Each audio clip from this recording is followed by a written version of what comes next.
My dear students, today we discuss physical and isomerism in alcohol. जैसा कि हमने देखा था कि कल के हमारे जो वीडियो था, जो प्रीवियस वीडियो, उसमें टोटली हमने प्रिपरेशन पढ़ा था। आज हम पढ़ेंगे दो तीन छोटे छोटे पॉइंट जो कि हमें जानना है, उसके बाद हम इसकी केमिकल प्रॉपर्टी पे चलेंगे। तो सबसे पहले हम देखें आइसोमेरिज्म इन एल्कोहल। हमने बताया था कि आइसोमेरिज्म किसे कहेंगे। तो आइसोमेरिज्म का मतलब होता है एक phenomena in which two or more than two structure, different structure having similar molecular formula. ऐसी प्रक्रिया जिसमें एक कंपाउंड जिसका मॉलिक्यूलर फार्मूला सेम हो, दो या दो से अधिक स्ट्रक्चर में ड्रा हो। जो स्ट्रक्चर ड्रा होंगे उन्हें आइसोमर कहेंगे। अब जो है एल्कोहल, जैसे हम लोग एल्किल हैलाइड में पढ़ाते हैं, तो एल्कोहल के अंदर भी स्ट्रक्चरल आइसोमेरिज्म होगा और आपका स्टीरियो आइसोमेरिज्म भी होगा। अब स्ट्रक्चरल आइसोमेरिज्म में क्या देगा? तो स्ट्रक्चरल आइसोमेरिज्म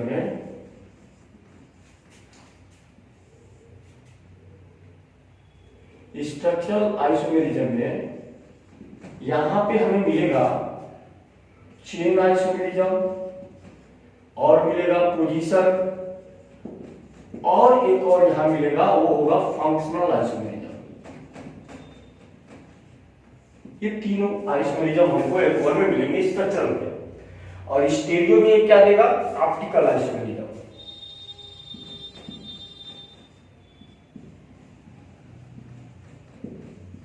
अब हम समझेंगे कि चेन क्या होगा।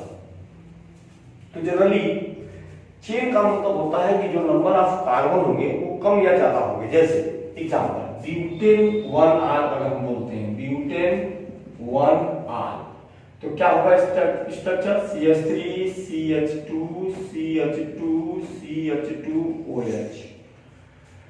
अब हम इस कार्बन को उठा के यहां लगा देंगे, तो CH3 ये यहां पे ये लगाएंगे तो H यहां आ जाएगा, एक H यहां कम हो जाएगा, ये हो जाएगा CH3 CH2OH। ये आपका हो गया ब्यूटेन 1R और ये हो गया 2 methyl propane 1R। Both are chain isomerism. ये चेन आइसोमेरिज्म है। क्लियर? अब अगर हम बात करें पोजीशन आइसोमेरिज्म की, तो पोजीशन आइसोमेरिज्म इसी का अगर हमको बनाना होगा तो कैसे करेंगे? यहाँ पे पोजीशन OH का नंबर 1 है। अब हम इसके पोजीशन को चेंज करते हैं, CH3 CH2 CH कर देंगे OH और एक H यहाँ ऐड कर देंगे CH3। आप देखोगे इसका नाम होगा ब्यूटेन 1R और इसका नाम होगा ब्यूटेन 2R। वो था पोजीशन आइसोमर। अब अगर हम फंक्शनल आइसोमेरिज्म की बात करते हैं, तो फंक्शनल आइसोमेरिज्म में इनका आइसोमेरिज्म ईथर के साथ मैच होगा। जैसे एग्जांपल, जैसे मान हमने ले लिया एग्जांपल CH3 CH2OH। क्लियर? तो CH3 CH2OH है, ये एथिल अल्कोहल है। अब हम क्या करेंगे कि O को इन दोनों के बीच में प्लेस कर देंगे, तो CH3O CH3 हो जाएगा, ये यहाँ हो जाएगा।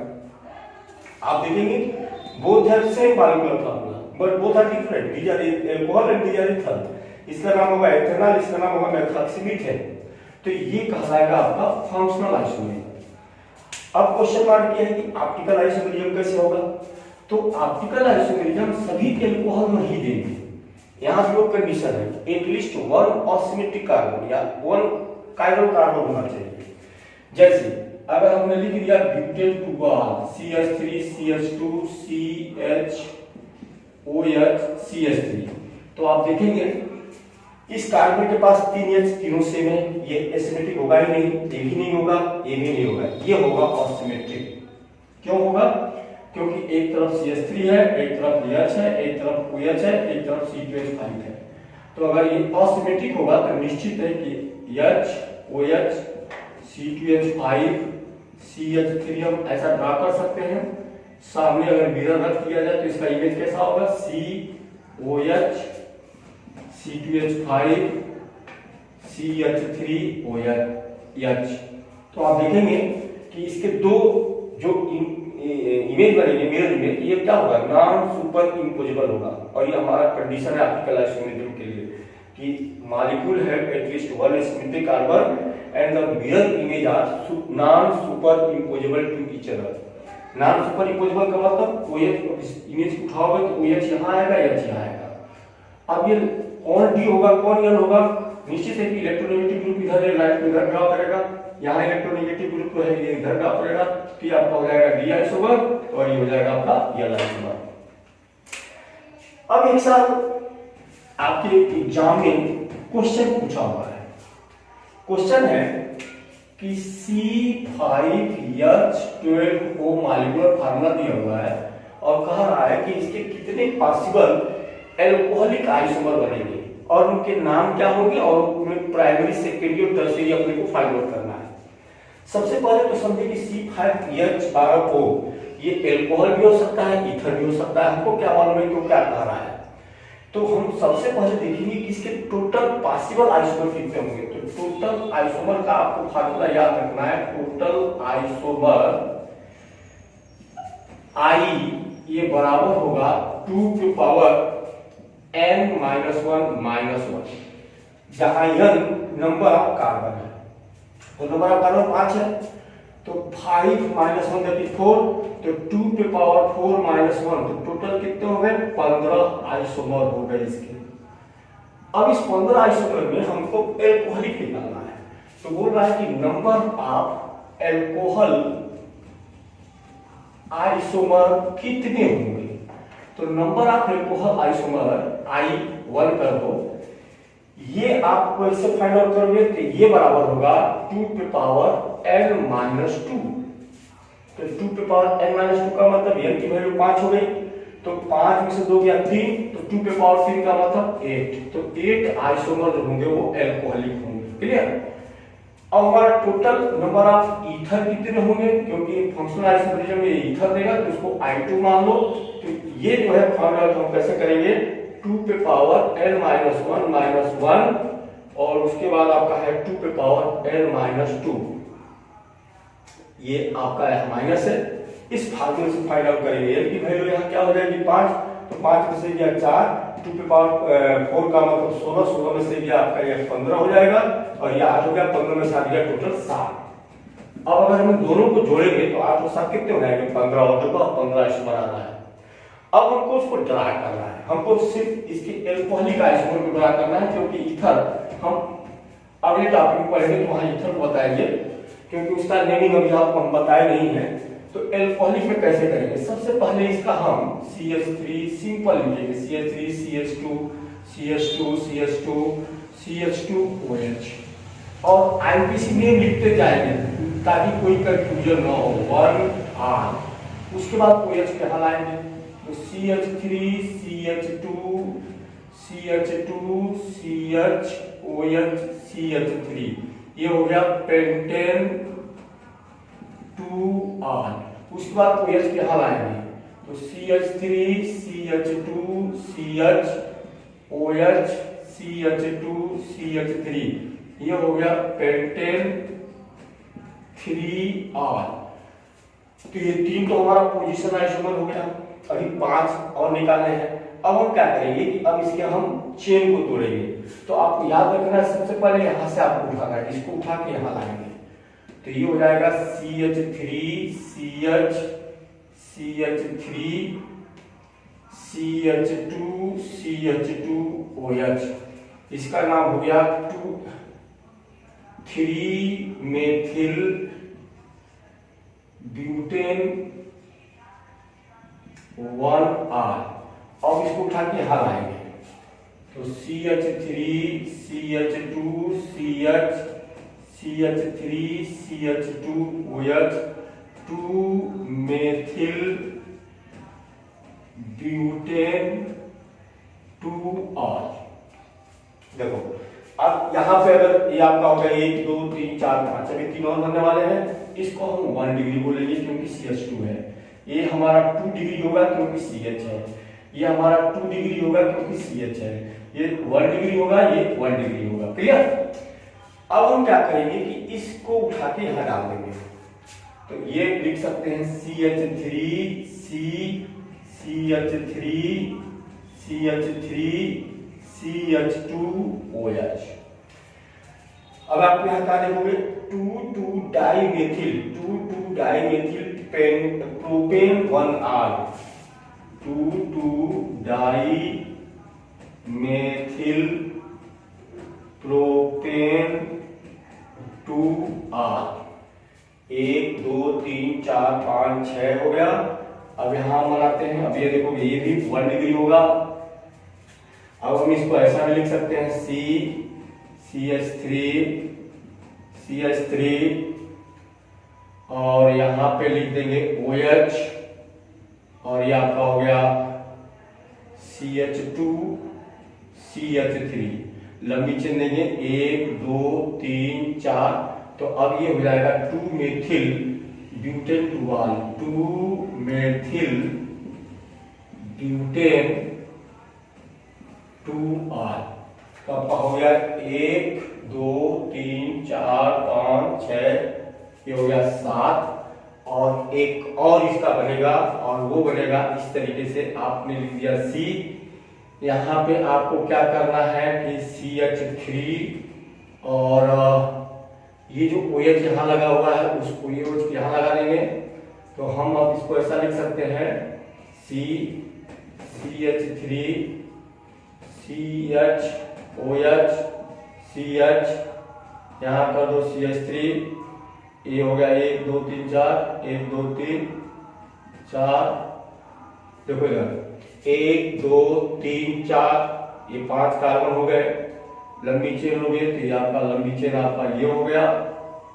ये क्या हो गया 1 2 3 4 इधर से गिनेंगे 2 और 3-मेथिल ब्यूटेन 2R और ये भी 2 डिग्री होगा और ये आपका 3 डिग्री होगा। तो इस तरीके से हम एग्जाम में इस क्वेश्चन को फिल करेंगे। सबसे पहले हमको फार्मूले याद रखने हैं कि टोटल एल्कोहलिक आइसोमर कितने होंगे और एल्कोहलिक आइसोमर को हम ड्रा करेंगे। सबसे पहले इसका चेन निकालेंगे, उसके बाद पोजीशन निकालेंगे, उसके बाद देखेंगे इसमें फंक्शन तो हम ईथर में पढ़ेंगे। तो चेन पोजीशन हो जाएगा तो टोटल इसके एल्कोहलिक आइसोमर 8 होंगे और अगर हम ईथर भी ड्रा कर रहे हैं तो टोटल 7 होंगे। इस तरीके से टोटल 15 देगा लेकिन 8 एल्कोहलिक देगा। और 1 डिग्री 2 डिग्री 3 डिग्री हम कैसे पहचान करेंगे?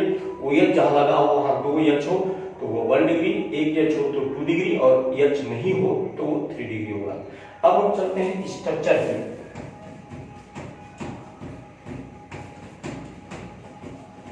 स्ट्रक्चर यह है हमारा कि अगर एल्कोहलिक है तो एल्कोहल में ये R है और मान लो यहाँ O है और ये H लगा हुआ है। ये एग्जांपल देखो CH3OH। हमने पढ़ा था कि OH जो है C के साथ sp3 हाइब्रिडाइजेशन होता है कार्बन का। तो अगर sp3 हाइब्रिडाइजेशन है तो हमने देखा है कि अगर sp3 हाइब्रिडाइजेशन है तो यहाँ पे तो एंगल कितना होता है? निश्चित है कि एंगल होना चाहिए sp3 में 109 डिग्री इंटू 50 मिनट होना चाहिए। बट इस केस में हम देखेंगे कि चूंकि ऑक्सीजन अब ये इसके जो 4th sp3 हाइब्रिड ऑर्बिटल है इसे ऑक्सीजन लिखते हैं और ऑक्सीजन के पास लोन पेयर है। तो लोन पेयर ये एंगल तो 109 डिग्री होंगे लेकिन ये जो एंगल होगा ये थोड़ा जो डिक्रीज कर जाएगा due to repulsion between lone pair and bond pair और ये एंगल 108.9 डिग्री होगा। और ये जो बॉन्ड लेंथ होगी ये होगी 142 पिकोमीटर। तो ये याद रखोगे कहोगे कि structurally hydroxy group attached with sp3 hybridized carbon where the bond angle 108.9 degree at the place of 109.550 degree. This is due to repulsion between lone pair and bond pair. Clear? और इसके बाद हम देखेंगे कि कार्बन और oxygen के बीच का भी जो बॉन्ड लेंथ होगा वो 142 पिकोमीटर होगा। ये इतनी बातें याद रखेंगे। अब हम लास्ट पॉइंट पे चलते हैं, फिजिकल प्रॉपर्टी क्या होगी। तो कायदे से इसको समझोगे। फिजिकल में सबसे पहले हमारा पॉइंट आता है फिजिकल स्टेट। तो फिजिकल स्टेट में हमसे क्या पूछा जाता है कि क्या है, सॉलिड है कि लिक्विड है कि गैस है। तो जनरली आप जान रहे हो कि जो एल्कोहल होता है हाइड्रोक्सी ग्रुप होता है, हाइड्रोक्सी पोलर होता है, तो निश्चित है कि इलेक्ट्रोस्टैटिक फोर्स ऑफ अट्रैक्शन होता है तो ये गैस तो होगा ही नहीं। तो हम कहेंगे कि दे आर लिक्विड, ये लिक्विड होंगे। Lower member all are liquid. इनकी जो स्मेल होगी कैरेक्टरिस्टिक स्मेल होगी और इनका जो टेस्ट होगा वो बीटर टेस्ट होगा, कड़वा टेस्ट होगा। ठीक है, तो हम कहेंगे कि alcohol are colourless liquid having characteristic smell. Clear? But higher member of alcohol are solid. जो हायर मेंबर होंगे यानी कार्बन जो है 10, 11, 12 से ऊपर जाएंगे तो ये सॉलिड होते जाएंगे। जो पेंट आप देखते हो, ये पेंट क्या है, हायर एल्कोहल है। तो फिजिकल स्टेट में ये होगा कि alcohol are colourless, having characteristic smell, burning taste, liquid. Clear. दूसरी बात हम ये जानेंगे कि इनका जो बॉइलिंग पॉइंट होगा वो क्या होगा। तो जैसे मान लो हमसे कोई पूछे कि C2H6 और इससे बना है C2H5OH, आप खुद सोचो कि ये गैस है रूम टेम्परेचर पे और ये लिक्विड है, और कई समझो कि ये गैस है, ये लिक्विड क्यों।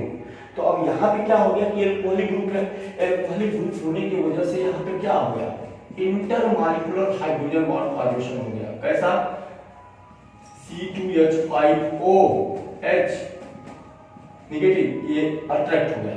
तो इस अट्रैक्शन से molecule comes close to each other, जिसकी वजह से ये क्या बन गया, लिक्विड बन गया। जबकि इसके अंदर ऐसा कोई अट्रैक्शन फोर्स हुआ नहीं, तो इनके बीच van der Waals force of attraction होते ही गैस हो गए।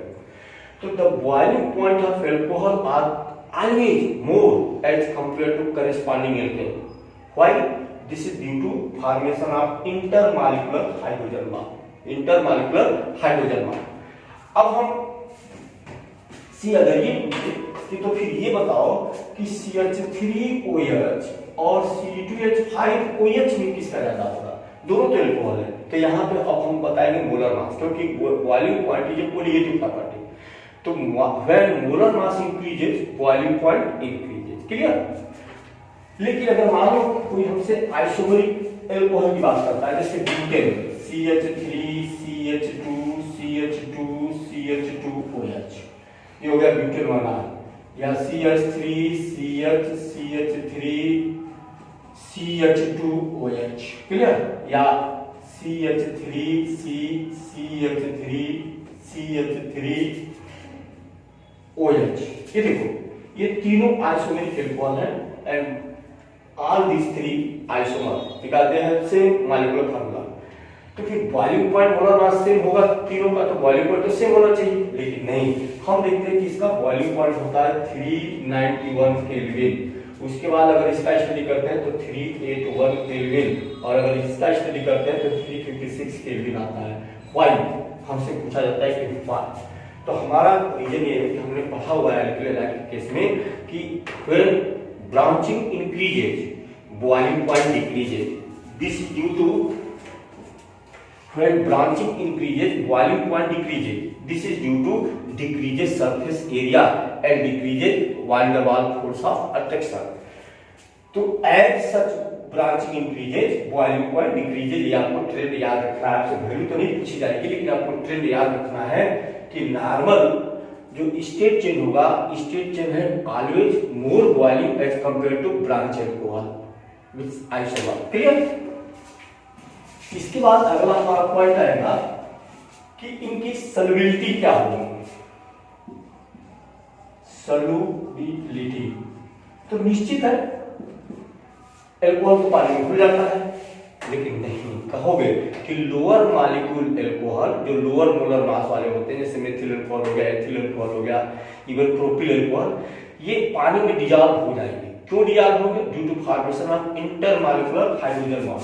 जैसे मान लो ये एल्कोहल है और इसको आपने पानी में डाल दिया, निश्चित है कि पानी के अंदर भी पोलराइजेशन होगा, इसके अंदर भी पोलराइजेशन होगा, तो इनके बीच इंटरमॉलिक्यूलर हाइड्रोजन बॉन्ड बन जाएगा, जिसकी वजह से ये पानी में मिक्स होते हुए नजर आएंगे। लेकिन आग क्या है? आग हाइड्रोफोबिक पानी है। अब हाइड्रोफोबिक अगर इसकी वैल्यू बहुत कम होगी तो उतना रिपेल नहीं होगा, लेकिन जैसे जैसे आग की वैल्यू बढ़ती जाएगी वैसे वैसे पानी में इनकी सॉल्युबिलिटी क्या होती जाएगी, कम होती जाएगी। तो आप कहेंगे कि when molar mass increases the solubility of alcohol in water decreases. ठीक है। अब हमसे पूछा जाएगा कि इनकी डेंसिटी क्या होगी। तो निश्चित है कि डेंसिटी मोलर मास पे डिपेंड करेगी। Molar mass increases, density increases, but lower जो एल्कोहल होंगे इनकी जो डेंसिटी होगी वाटर से कम होगी, यानी वाटर से ये हल्के होंगे। लास्ट हम इसका देखेंगे टॉक्सिसिटी। तो हमें मालूम है कि जो मेथिल एल्कोहल है हाईली टॉक्सिक होता है, ये इमीडिएट ऑप्टिक नर्व के ऊपर अटैक करता है। अगर हम मेथिल अल्कोहल को ड्रिंक करते हैं तो निश्चित है कि ऑप्टिक नर्व डैमेज हो जाता है, ब्लाइंड हो जाता है, आदमी अंधा हो जाता है और ये पॉइजनस होता है, हाई टॉक्सिसिटी होता है। But ethyl alcohol are not toxic, ethyl alcohol toxic नहीं होता है और यही कारण है कि ड्रिंकिंग पर्पज में हम एथिल अल्कोहल को यूज करते हैं। यहाँ तक कि तमाम मेडिसिन जो बनती है उसमें एज ए सॉल्वेंट ये यूज होता है। तो हम कहेंगे कि methyl alcohol is highly toxic but ethyl alcohol are non toxic, और नॉन टॉक्सिक होने की वजह से उसका आप ड्रिंकिंग पर्पज में यूज कर सकते हैं। लेकिन वो भी उनका परसेंटेज होता है, ऐसा नहीं कि 100% 95% एब्सोल्यूट अल्कोहल को ड्रिंक कर रहे हैं। क्लियर, परसेंटेज होता है, 30% का 35%, अलग अलग ब्रांड में अलग अलग परसेंटेज होता है। तो टॉक्सिसिटी में मेथिल अल्कोहल हाईली टॉक्सिक होता है और इस तरीके से यहाँ पे हमारा टोटल जो क्लियरिफिकेशन था, आइसोमेरिज्म था, स्ट्रक्चर था आर और OH का, और उसके बाद हमने पढ़ा फिजिकल बिहेवियर एल्कोहल का। अब हमारा जो नेक्स्ट वीडियो होगा totally chemical property of alcohol पे होगा। आप उसे देखें, उसको रीड करते रहें और उसमें अगर आपको अच्छी बात लगे तो आप हमको सब्सक्राइब करें, लाइक करें, शेयर करें ताकि हमारी पोटेंशियल बढ़े। अब हमारी पोटेंशियल बढ़ाने की जिम्मेदारी आप लोगों की है, आप उसको शेयर करें, स्प्रेड करें इस मैसेज को, और हमारा जो भी वीडियो जाएगा सिस्टमेटिक जाएगा। ऐसा नहीं कि इसमें हम कोई बर्निंग टॉपिक पे ले लेंगे, हम सिस्टमेटिक चलेंगे through syllabus NCERT। Okay, thanks.